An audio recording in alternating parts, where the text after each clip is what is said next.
மலையக வளைகுடாவில் ஏற்பட்டுள்ள யுத்த நிலைமையினால் எரிபொருளுக்கு பாரிய தட்டுப்பாடு ஏற்படும் என்ற அச்சத்தில் அம்பாறை மாவட்டத்தில் உள்ள பெட்ரோல் நிரப்பு நிலையங்களில் கூட திடீரென மக்கள் வரிசைகளில் நின்று வாகனங்களுக்கு பெட்ரோல் நிரப்புவதை காண முடிகின்றது.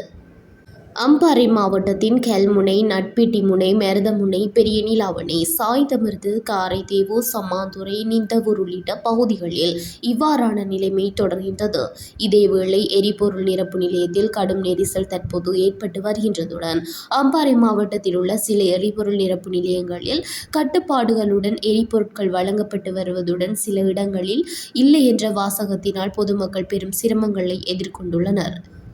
மேலும் போலீசார் எரிபொருள் நிரப்பு நிலையங்களுக்கு அருகில் வாகனங்கள் வரிசையில் நிற்கும் போது போக்குவரத்து நெரிசலை குறைப்பதற்கு நடவடிக்கை எடுத்துள்ளனர். தற்போது எரிபொருள் நிரப்பு நிலையங்களின் முன்பாக என்றும் இல்லாத அளவில் நீண்ட வரிசைகளில் மக்கள் முண்டியடிக்க ஆரம்பித்துள்ளனர். இலங்கையில் எரிபொருள் தட்டுப்பாடு ஏற்பட்ட சமயங்களில் எரிபொருள் நிரப்பு நிலையங்களின் முன்பாக நின்ற வரிசைகளை விட தற்போதைய நீளமான வரிசைகளில் மக்கள் நிற்பதை அவதானிக்க முடிகின்றது.